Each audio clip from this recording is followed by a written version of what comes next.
miel à domicile. C'est désormais possible et on en parle ce matin dans la rubrique environnement en compagnie de Hamid Belkacem. Bonjour. Bonjour, Sabah al-Asal. Sabah al-Asal.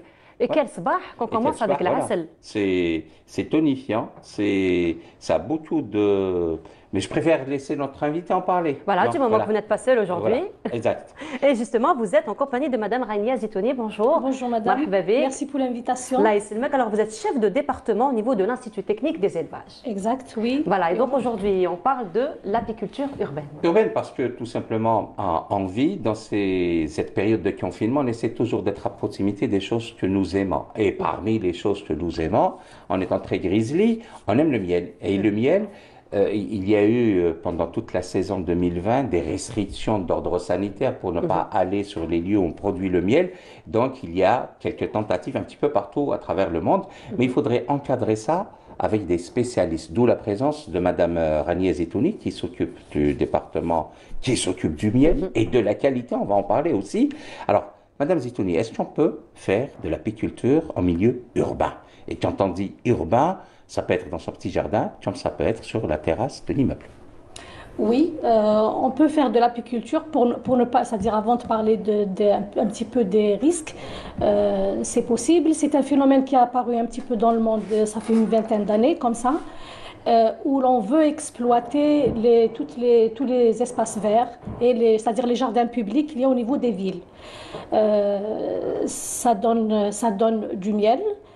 Issus des fleurs variées, échelonnées qui existent au niveau des jardins publics, donc c'est une bonne chose. En même temps, c'est un milieu qui est moins pollué, on utilise moins de pesticides au niveau des villes, parce qu'au fait, au niveau de la campagne, là où on a, c'est-à-dire l'élevage apicole en général, ou normalement, où il existe, il y a l'usage des pesticides, surtout je parle des pays, c'est-à-dire dans le monde où il y a des grandes cultures monoflorales. C'est Voilà, la culture donc, intensive. Intensive et monoflorale, monoculturelle. Ouais. Ce qui fait que des fois, il y a des traitements pesticides qui nuisent aux abeilles. Et là, on peut dire que c'est une petite solution pour certains apiculteurs qui ont eu l'idée de mettre en place des ruches sur les bâtiments, sur les toits. Et ils ont fait une bonne production de miel. Et Une le bonne miel production de miel. une bonne production de miel avec du miel qui était moins pollué c'est-à-dire pollué question pesticides. Pesticides. Voilà. Vous voulez dire que... allez-y, en tout cas. Oui, non, non, Parce que voilà. là, vous avez juste touché un point.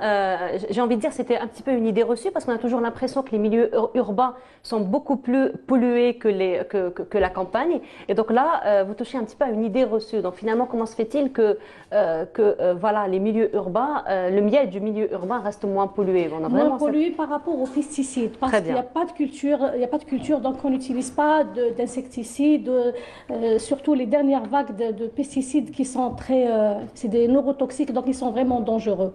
Et je parle de manière globale, c'est-à-dire dans le monde, pas pour le cas de l'Algérie uniquement. Maintenant, pollution, je ne parle pas de la pollution des villes. C'est Pas de la pollution plus le côté atmosphérique, mais la chimique. pollution chimique liée, entre guillemets, aux engrais, aux pesticides. Voilà, voilà. Donc, il y a eu une production de miel, certes, et puis cette méthode-là, elle a aussi ses limites. C'est-à-dire qu'à un certain moment, on ne peut pas se permettre d'élargir le nombre de ruches au niveau des villes, puisqu'il faut préparer déjà l'environnement. Est-ce qu'il y a des espaces publics suffisants pour ces ruches-là? Et est-ce qu'il y a Notre assez grand de fleurs? défaut. Voilà, la question n'est pas aussi simple que ça. C'est pas uniquement de mettre des ruches. Et ça existe même en Algérie. On en voit plein de voisins ou là des gens qu'on connaît qui mettent en place une ou deux ruches sur le toit ou dans le jardin. Mais ces gens-là viennent vous voir au niveau de l'ITEF, l'Institut Oui. technologique des grands Ils élevages, viennent pour à les l'Institut, accompagner. surtout pour débutants qui ont par exemple trouvé un essaim dans le jardin, ils l'enruchent, donc ils le récupèrent, ils ont bien envie de le suivre et d'apprendre. Et c'est comme ça que pas mal d'apiculteurs ont commencé cette activité. Donc oui, c'est bien, mais Il y a des risques parce que quand on dit apiculture, qu'elle soit en campagne ou en milieu urbain, ça veut dire abeilles. Et les abeilles sur les Très bien. 7 continents ne sont pas identiques. Il y en a qui sont douces, d'autres qui sont un Voilà. peu plus agressives. Et nos abeilles ne sont pas très eh ben, douces, paraîtrait-il. nos abeilles ne sont pas très douces et donc il faut faire vraiment attention. C'est pas des petites hutchies, mais un peu plus sauvages. Premièrement, il faut être connaisseur, donc il faut pratiquer avec au moins une base une formation basique au moins. Que l'on peut donner au niveau de l'ITEV. Qu'on donne à l'ITELF toute l'année, c'est-à-dire même par rapport à la conjoncture sanitaire actuelle, on peut même, c'est-à-dire former les gens même par téléphone. Les gens nous appellent, ne cessent pas de demander conseil et on le fait. On sort même chez les apiculteurs, il n'y a aucun problème pour ça depuis le temps. L'ITELF accompagne les apiculteurs depuis toujours. Alors, revenons à nos abeilles. Voilà, donc le cas de l'Algérie maintenant, il faut vraiment faire attention parce qu'on a des abeilles qui sont agressives, contrairement aux abeilles à l'étranger, dans pas mal de pays où l'abeille, elle est sélectionnée, elle est plus douce. Alors, elles sont, on essaie d'expliquer, elles sont agressives parce qu'elles n'ont pas été sélectionnées. Au départ, toutes les abeilles étaient agressives. Voilà. Là où on a fait de l'apiculture, notamment de l'apiculture urbaine ou même en campagne, on a sélectionné les abeilles pour arriver dans le temps avoir des abeilles douces. Voilà. Douce, très bien. On n'en est pas encore là. Et en général, il y a un programme de sélection à l'ITEL justement qui travaille sur ce critère-là. C'est pour atténuer l'agressivité des abeilles. Et c'est-à-dire, dans la loi, il faudrait que le rucher soit éloigné des agglomérations et des espaces publics. C'est-à-dire, là où il y a les êtres humains, il faut que le rucher soit éloigné. Alors, c'est pour ça que cette méthode-là, elle est un peu limitée. Il faut vraiment commencer doucement et vraiment préparer l'environnement. On peut avoir aujourd'hui des abeilles douces en petite quantité pour commencer à faire de l'apiculture urbaine? L'apiculture urbaine, si on doit la commencer, c'est qu'il faut aller avec une, deux, trois, quelques ruches uniquement. Sans plus. Vu ce risque-là que je viens de citer. Et puis, l'idée aussi d'exploiter le potentiel mellifère gigantesque que le pays a. Nous sommes un pays continent quand même. Donc, j'estime qu'on a énormément de potentialités mellifères qui ne sont pas encore totalement exploitées. Je vous disais tout à l'heure que c'est-à-dire nous sommes en train où nous devons tracer une carte mellifère de l'Algérie où l'on peut exploiter partout où on va les espèces mellifères existantes. Nous avons un pays continent très très riche. On en fait au sud? La plus grande partie de l'Algérie, il y a une production de miel? Actuellement, le miel le plus, c'est-à-dire les quantités de miel les plus produites proviennent du sud. Parce qu'au nord, avec l'avancée du béton et tout, donc la mitija, on en fait de moins en moins et les apiculteurs sont très intéressés par le sud aussi. Il y a aussi la transhumance qui se fait au sud. Après la récolte du printemps, la majorité des apiculteurs professionnels se déplacent au sud pour ramener du miel, de jujubier et de toute espèce. Ce miel-là que je vous ai ramené, c'est un miel qui vient de Djelfa. Et donc, c'est des variétés exquises, de très bonne qualité. Exquises. Et aussi, c'est des miels qui viennent de régions vierges, qui ne sont pas polluées, du moins on ne traite pas.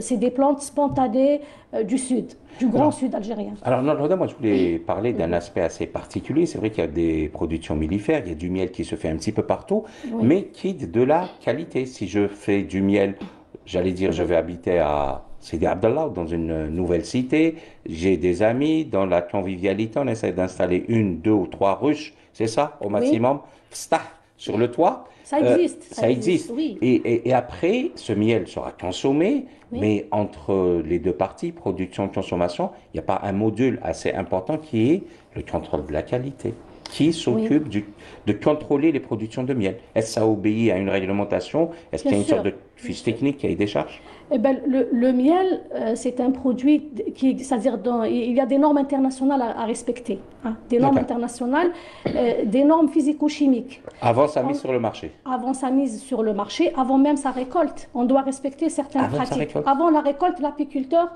peut produire un bon ou un mauvais miel. S'il récolte son miel avant sa maturité, il va nous produire un miel fragile. C'est quoi un miel fragile? Un miel fragile, c'est un miel qui n'est pas assez mature, ça veut dire qu'il contient beaucoup d'eau. Et donc, il devient liquide. Et ce miel-là, il sera très, très fragile à la conservation.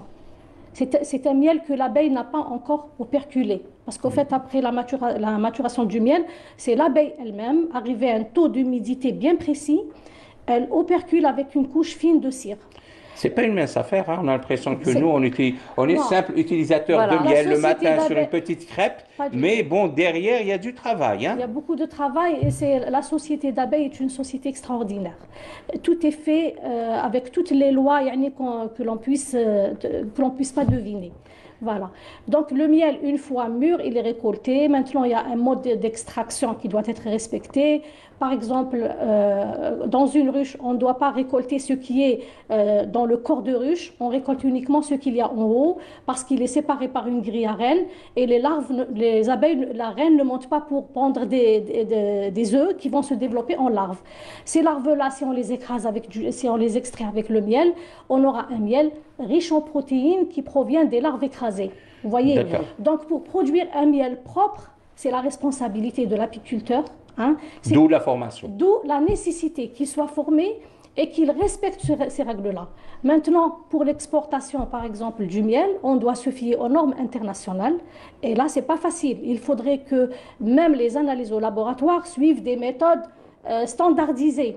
Et donc, avec la certification du miel, donc le produit certifié, il trouvera chemin vers l'international. Sinon, sans cela, on ne pourra pas arriver. Même si on a les meilleurs miels du monde, ils ne pourront pas aller à l'étranger parce qu'il y a des exigences pour l'importation des miels. Alors, autre chose, on parle beaucoup de renouveau rural, de la femme rurale. Il y a eu des programmes d'accompagnement de la femme rurale pour les huiles essentielles, pour extraire les huiles essentielles. Est-ce qu'il y a ce même type, ou il y aurait ce même type de programme pour la femme citadine ou rurale pour améliorer, pour être un peu plus indépendante financièrement et produire du miel en milieu urbain ou en milieu rural? Le ministère de l'Agriculture n'a jamais cessé d'apporter son soutien aux zones d'ombre, à la femme rurale, c'est-à-dire à tous les professionnels. Il y a eu pas mal de programmes. Déjà, moi-même, j'ai formé la femme. Ils ont exigé à ce que ce soit une femme qui forme. La femme rurale au niveau de la wilaya de Boumerdès, où on a fait, avec l'Union européenne, où on a fait des journées sur le terrain dédiées à la femme rurale. Oui, c'est-à-dire elle connaît la ruche, elle ouvre la ruche, elle produit du miel. Pas mal de formations dans ce sens sont dispensées par l'ITELV, soit par soit par les cadres de l'ITELV ou même par des experts étrangers qui nous ont rendu visite. Donc, on peut avoir du miel en milieu urbain, en milieu rural, mais ce que l'on voit, ces petites graines, c'est quoi, Madame Zetouni? Voilà, c'est pour vous dire, j'ai ramené ces produits. Alors, c'est quoi? Alors, ça c'est le pollen. Le pollen. De pollen, hein. D'accord. Et la gelée royale, la propolis, ça fait partie des produits de la ruche. Plus le miel, plus la cire, plus le venin d'abeille. D'accord. On en arrive peut-être à la fin. Un dernier mot pour inviter les dames. L'ITEV, l'Institut technologique des grands élevages, dépend du ministère de l'Agriculture, et forme gratuitement un accompagnement pour ceux qui... C'est très symbolique. C'est très symbolique pour les hommes et surtout les femmes qui veulent se mettre à l'apiculture urbaine. Les amateurs et les professionnels et tous ceux qui désirent apprendre l'apiculture. Ben, très bien, je pense qu'on en arrive à la fin. Le miel est bien, ça pourrait être une sortie de crise. On pourrait y penser comme l'un des acteurs dans l'après-pétrole, avec l'agriculture, avec les élevages, avec des produits très bio. Et puis, on peut avoir du miel en milieu urbain qui soit plus sain parce qu'il est débarrassé de tout ce qui est pesticides, insecticides. Et voilà, on revient encore une fois au bienfait de la nature, chez soi. Chez soi, pas, voilà, le miel à domicile. Voilà, le miel à domicile et puis une grande culture de partage, de convivialité, puisqu'on va le faire avec les voisins. Voilà. Au niveau des terrasses. Voilà. Merci beaucoup donc d'avoir été parmi nous ce matin. Merci Hamid Belkacem. Merci Madame Rania Zitouni. Donc je rappelle, vous êtes chef de département donc au niveau de l'Institut technique des élevages.